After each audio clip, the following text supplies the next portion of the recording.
हमारे लेक्चर का टॉपिक है आज prime factorisation and LCM. But हमने अपनी वीडियो को दो पार्ट में ब्रेक करा है, एक है प्राइम फैक्टराइजेशन, दूसरा हमारा पार्ट है एलसीएम। तो प्राइम फैक्टराइजेशन को अंडरस्टैंड करने के लिए हमें कुछ डेफिनेशन लर्न करनी पड़ेंगी। एक है हमारे पास है फैक्टर्स, दूसरी हमारे पास है प्राइम नंबर। और जब इन दोनों को अंडरस्टैंड कर लेंगे तो ईजिली हम समझ सकेंगे प्राइम फैक्टराइजेशन बेसिकली होता क्या है। अब फैक्टर क्या होता है, तो फैक्टर की डेफिनेशन रीड करते हैं। A factor is a number that will divide into another number without a reminder. यानी कि फैक्टर एक ऐसा नंबर होता है जो किसी भी नंबर को डिवाइड कर देता है और उसके साथ कोई रिमाइंडिंग वैल्यू यानी कि रिमाइंडर नहीं आता। मिसाल के तौर पर फॉर एग्जाम्पल लें कि 12 डिवाइडेड बाई 3, तो 12 को जब 3 से डिवाइड करेंगे तो रिमेनिंग वैल्यू कोई आएगी? नो। डिवाइड करने पे आंसर आएगा 4। यानी कि हमारे पास 12 को कम्प्लीटली डिवाइड करने वाला नंबर कौन है? 3। और इस एक और एग्जाम्पल लेते हैं, 12 डिवाइड बाई 4। तो अगर हम 12 को 4 से डिवाइड करें तो हमारे पास आंसर क्या आएगा? 3। और रिमेनिंग वैल्यू कोई आई? नो। यानी कि अगर हम इजीली समझ सकें, आसानी से समझ सकें, तो कहेंगे आसानी से ये कि 3 और 4 12 के फैक्टर हैं, क्योंकि ये वो दो नंबर हैं जिनसे डिवाइड करने पे 12 का कोई वैल्यू रिमेनिंग नहीं बची।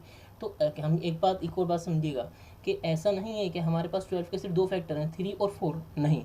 12 के बहुत सारे फैक्टर हैं, ये हमने समझने के लिए सिर्फ दो निकाले। 12 के और भी फैक्टर हो सकते हैं, जैसे 1, 2, 6 एंड 12 खुद।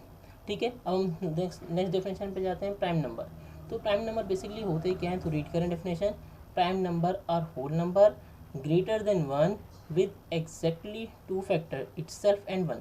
यानी कि प्राइम नंबर ऐसे होल नंबर होते हैं जो 1 से ग्रेटर हों और अपने साथ दो फैक्टर रखते हों, एक खुद और साथ में 1। तो ऐसे अगर नंबर जो अपने साथ दो फैक्टर रखे, ठीक है, ना लेस देन 2 हो ना मोर देन 2 हो, 2 फैक्टर रखे, तो उसको हम कहते हैं प्राइम नंबर। अच्छा, प्राइम नंबर की एग्जाम्पल अगर लें तो हमारे पास 2 प्राइम नंबर है, क्योंकि 2 अपने टेबल में आता है और साथ साथ 1 में आता है। 2 है, 3 है, 5, 7, 11, 13 एंड सो ऑन। अच्छा, अब हम डिस्कस करेंगे किसको? प्राइम फैक्टराइजेशन को। तो प्राइम फैक्टराइजेशन बेसिकली होता है क्या? डेफिनेशन रीड कीजिए। Prime factorisation is the form of a number return as the product. ठीक है, प्राइम फैक्टराइजेशन एक ऐसी फॉर्म होती है जिसको हम किस में रिटर्न कर सकें? प्रोडक्ट की फॉर्म में। लेकिन सिर्फ प्रोडक्ट की फॉर्म में नहीं, ऑफ इट्स प्राइम फैक्टर, यानी कि किसी भी नंबर को अगर हम उसके प्राइम फैक्टर की फॉर्म में लिख दें तो वो कहलाती है हमारे पास प्राइम फैक्टराइजेशन। जैसे मिसाल के तौर पर हमने कहा 6, तो 6 को हमने दो उसके फैक्टर में डिफाइन कर दिया। अच्छा, 3 और 2 ये क्या है? ये बेसिकली 6 के क्या है? फैक्टर हैं। ठीक है, कि हमने 6 को दो फैक्टर्स में डिवाइड कर दिया, 2 और 3 में। तो अच्छा, 2 और 3 दोनों के दोनों अभी आपको डिफाइन करेंगे, दोनों के दोनों प्राइम नंबर है। तो अगर किसी भी नंबर को हम उसके प्राइम फैक्टर में डिफाइन कर दें, तो या डिवाइड कर दें या एक्सप्लेन कर दें या उसके फैक्टर बना दें, किस में? प्राइम नंबर में, तो वो हमारे पास कहलाती है प्राइम फैक्टराइजेशन। बट दो फैक्टर को मल्टीप्लाई करने पे जो वैल्यू हमें रिमेनिंग मिलती है वो क्या होती है? वो कहलाती है प्रोडक्ट। यानी कि हमारे पास फैक्टर क्या है? 2 और 3, और प्रोडक्ट क्या है? 6। तो अगर हम किसी भी नंबर को उसके प्राइम फैक्टर में डिफाइन कर दें तो वो क्या कहलाता है? Prime factorisation. अच्छा, यहाँ पे हमारे पास एक और एग्जाम्पल है 12 की। तो अगर हम 12 को फैक्टर बनाएं तो 12 के दो फैक्टर हैं, 3 एंड 4। अच्छा, 3 तो हमारे पास प्राइम नंबर है, बट हमारे पास 4 जो है वो प्राइम नंबर नहीं था। तो हम 4 की क्या करेंगे? फर्दर उसको क्या करेंगे? उसके फैक्टर बनाएंगे 2 इंटू 2।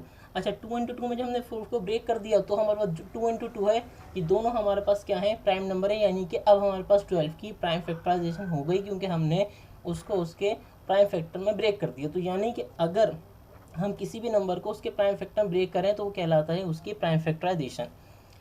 तो ये, अच्छा, अब हमारा नेक्स्ट टॉपिक क्या था? एलसीएम। अच्छा, एलसीएम तो होता है, लेकिन एलसीएम की फुल फॉर्म क्या है? Least common multiple. Least common multiple, तो उसको कहते हैं हम एलसीएम। अच्छा, डेफिनेशन रीड कीजिए। The least common multiple LCM of 2 और more number is the least number that is the multiple of all of these number. यानी कि एलसीएम एक ऐसा, अगर एलसीएम 2 या 2 से ज़्यादा नंबर का एलसीएम फाइंड करना है तो वो एलसीएम वो नंबर होगा जो तमाम नंबर का लीस्ट कॉमन मल्टीपल होगा, यानी कि सबसे छोटा नंबर जो सब में पाया जाए। ठीक है, उसको कहते हैं हम एलसीएम, लीस्ट कॉमन मल्टीपल। तो हम एग्जाम्पल लेने के लिए हमने कहा हम फाइंड करेंगे, find the LCM of 6 and 12। तो हमने कहा 6 के मल्टीपल क्या क्या है? तो 6 के मल्टीपल है 6, 12, 18, 24, 36, 30 एंड सो ऑन, जो भी होगा। लेकिन अब हमने यहाँ पे मल्टीपल ली 12 के, तो 12 के मल्टीपल क्या थे? 12 के मल्टीपल थे 12, 24, 36, 48, 60, 72। बट हमने 4 लिखे और कंटिन्यू कर दिया। अच्छा, अब यहाँ पे अगर आपको चीज़ कॉमन नज़र आए तो कॉमन मल्टीपल कौन कौन है? कॉमन मल्टीपल है 12 एंड 24। बट एक बात बताइए, लीस्ट कॉमन मल्टीपल क्या है? तो लीस्ट कॉमन मल्टीपल इन दोनों में कौन सा था? 12। क्योंकि इन दोनों में सबसे छोटा मल्टीपल कौन सा था? 12। तो यानी कि इसका मतलब ये हुआ the L least common multiple of 6 and 12 इस 12, यानी कि इन दोनों का सबसे छोटा कॉमन मल्टीपल कौन सा था? 12। तो 12 को हम कहेंगे लीस्ट कॉमन मल्टीपल। तो ये हमारा आज इंट्रोडक्शन था किसका? एलसीएम का। इसको फर्दर समझने के लिए हमारे साथ जुड़े रहिए और वीडियो देखते रहिए।